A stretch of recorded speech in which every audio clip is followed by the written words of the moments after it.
ส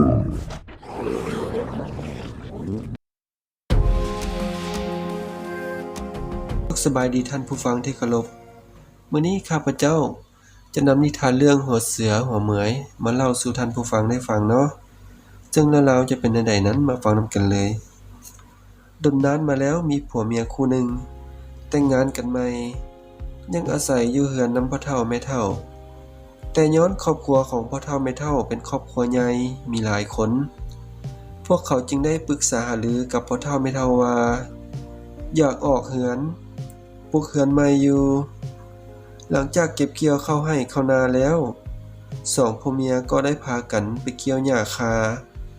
เพื่อเอามาไผมุงเรือนผู้เป็นเมียก็ถือพาได้8 เดือนแล้วหลังจากเกี่ยวหญ้าคาได้ครึ่งมื้อได้มีเสือโคร่งตัวหนึ่งโดดออกมาจากป่าเพื่อจะคุบกินสองผัวเมียนั้นเป็นอาหารผู้เป็นผัวเห็นแนวนั้นก็แล่นหนีปะเมียขึ้นไปลี้อยู่ถึงต้นไม้ส่วนว่าเมียถือพาทงใหญ่แล่นหนีบ่ทันหมดหนทางบ่ฮู้สิเฮ็ดแนวใดจึงได้ยืนซึ้งอยู่บอนเก่าเสือโคร่งโดดเข้ามาหวังจะคุบกินผู้เป็นเมียสวดคิดได้ว่ามีไม้ปลายแหลมอยู่ทั้งข้างที่เกียมเอามาไว้สางหญ้าคานั้นลาวจึงเอาไม้นั้นแทงเข้าปากเสือที่กำลังอ้าปากกว้างหวังจะคบกินลาวเฮ็ดให้เสือล้มลงแล้วนางก็เอาไม้นั้นแทงซ้ำเข้าไปหอดท้องของเสือเฮ็ดให้เสือตายคาที่ส่วนผู้เป็นผัวได้แล่นหนีปะสวดหูเมื่อว่ายังมีเมียของตนและก็บ่ได้ยินเสียงร้องขอความช่วยเหลือจากลาวคิดในใจว่าเสือต้องคุบกินเมียของตนแล้วแน่นอนเราก็รีบฟ้าวแลนกลับคืนมาเบิ่งเมีย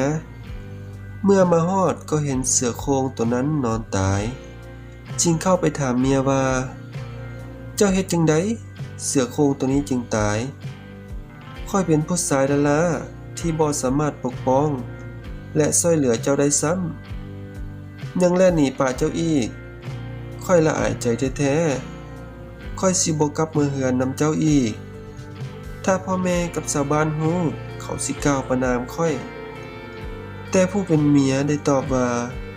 เจ้าบ่ต้องย้านดอกค่อยสิเว้าว่าเจ้าเป็นคนฆ่าเสือตัวนี้เองหลังจากนั้นพวกเขาทั้งสองก็กลับเฮือนและผู้เป็นเมียก็บอกกับชาวบ้านว่าเสือโคร่งตัวที่โหดร้ายมักออกมาอาละวาดชาวบ้านนั้นผัวของค่อยได้ฆ่ามันตายแล้วชาวบ้านก็พากันดีใจข่าวลือได้โด่งดังไปฮอดหลายหมู่บ้านผู้เป็นผัวก็ได้รับสายนามจากชาวบ้านว่าเป็นผู้เก่งกล้ามีความสามารถชาวบ้านก็เอิ้นลาวว่าท้าวหัวเสือ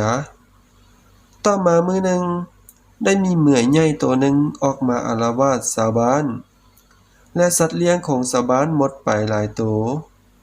เฮ็ดให้ชาวบ้านบ่กล้าออกไปทำมาหากินพญาเจ้าเมืองจึงได้ประกาศถ้าหากผู้ใดสามารถฆ่าเหมื่อยตัวนี้ได้สิเอาเงินเอาคำและเสนาอามาตย์ให้ไปรับใช้ชาวบ้านก็ได้นำเอาเรื่องราวของท้าวหัวเสือไปทูลให้พญาฟัง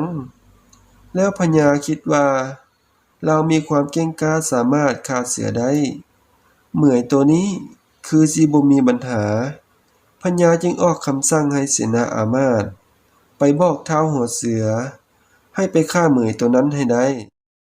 เมื่อท้าวหัวเสือได้รับคำสั่งจากพญาแนวนั้นก็ขืนคำสั่งของพญาบ่ได้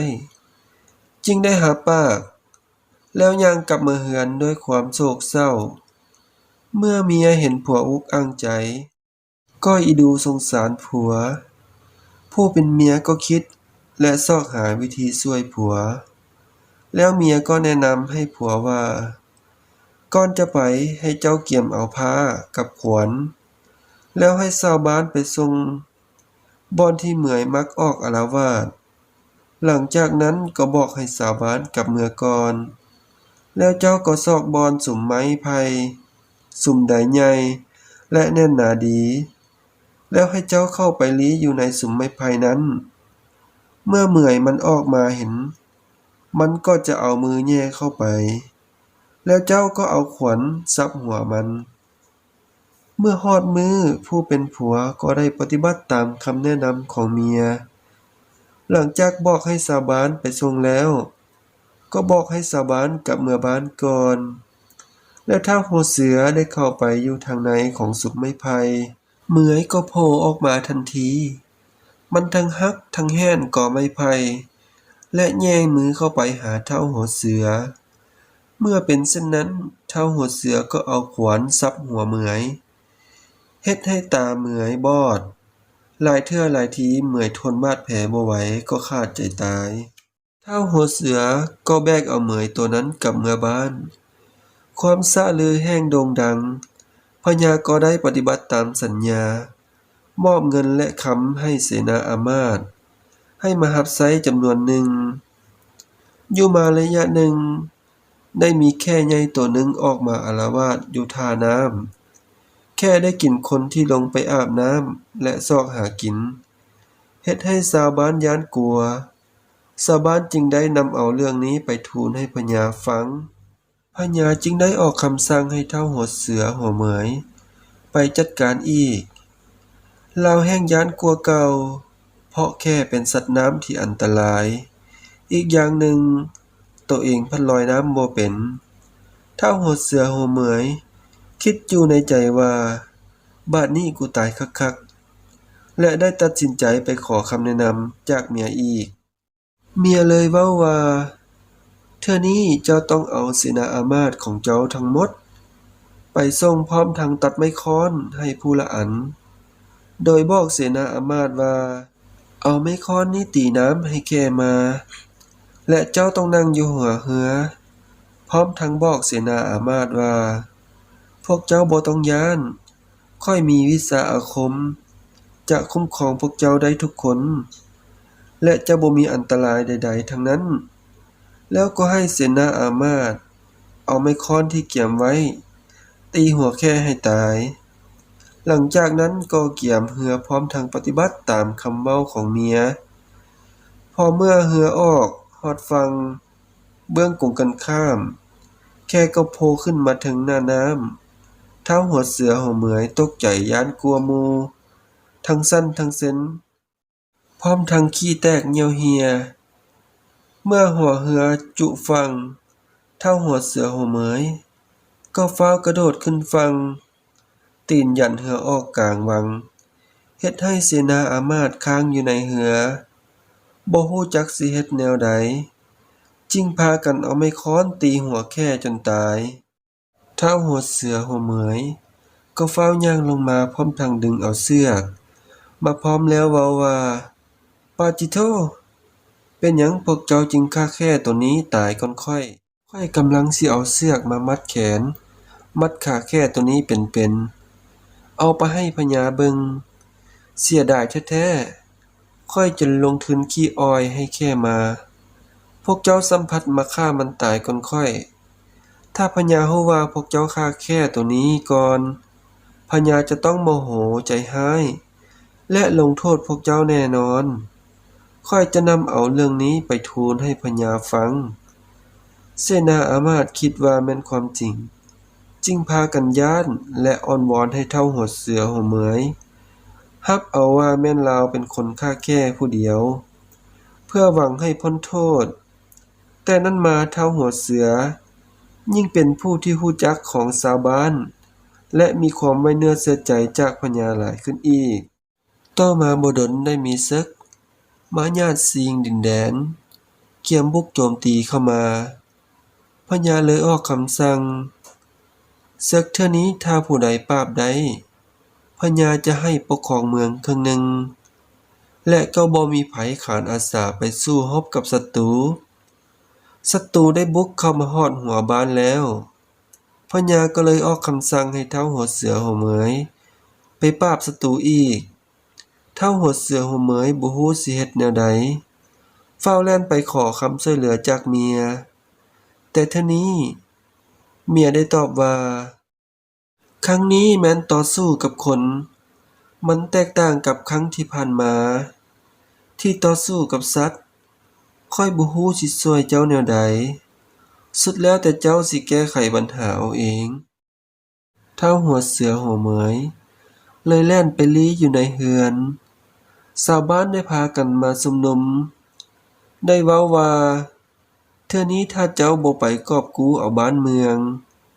พวกข้อยจะบ่ไว้เนื้อเชื่อใจเจ้าอีกและถ้าเจ้าบ่ไปปราบศัตรู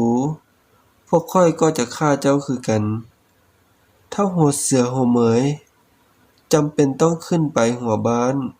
เพื่อปราบศึกเมื่อไปฮอดต้นไม้ใหญ่อยู่แคมทางลาวก็ปีนขึ้นไปส่องเบิ่งว่าพวกศัตรูมาฮอดไสแล้วพอดีปีนขึ้นไปฮอดปลายสุดพวกศัตรูก็ได้มาฮอดและพักอยู่กองต้นไม้เพื่อปรึกษาหารือวิธีการบุกเข้ายึดเมืองพวกเขาได้สนทนากันว่าอยู่บ้านนี้มีคนที่มีวิชาอาคมเก่งกาจสามารถฆ่าเสือฆ่าเหมือยและฆ่าแค่ได้พวกเขาต้องหาทางฆ่าคนนี้ก่อนจึงบุกเข้าไปเมื่อเท่าหัวเสือหัวเหมยได้ยินก็ทั้งสั้นทั้งเซ็นเฮ็ดให้ง่าไม้หักลงมาเท่าหัวเสือหัวเหมยได้ม้วนลงพร้อมกับง่าไม้แต่เรายังมีสติอยู่มือคว้าจับได้ดาบพร้อมทั้งส่งเสียงฮ้องออกมาดังๆว่าผู้ฆ่าเท่าหัวเสือหัวเหมยมาแล้วเฮ็ดให้ศัตรูคิดว่าเท่าหัวเสือหัวเหมยมีวิชาอาคมสามารถบินลงมาแต่ถึงปลายไม้จึงพากันแตกตื่นแตกสะนะโมไปคนละทิศละทางบ่กล้ามาบุกเมืองอีกและแล้วเท่าหัวเสือหัวเหมยก็ได้ปกครองบ้านเมืองครึ่งหนึ่งพร้อมด้วยเสนาอามาตย์บริวารกว้างขวางผู้เป็นเมียก็ได้คลอดลูกเป็นผู้ชายแล้วพวกเขาก็ปกครองบ้านเมืองด้วยความเป็นธรรมพร้อมทั้งให้คำมั่นสัญญาว่าจะซื่อสัตย์ต่อลูกต่อเมียและบ้านเมืองตลอดไป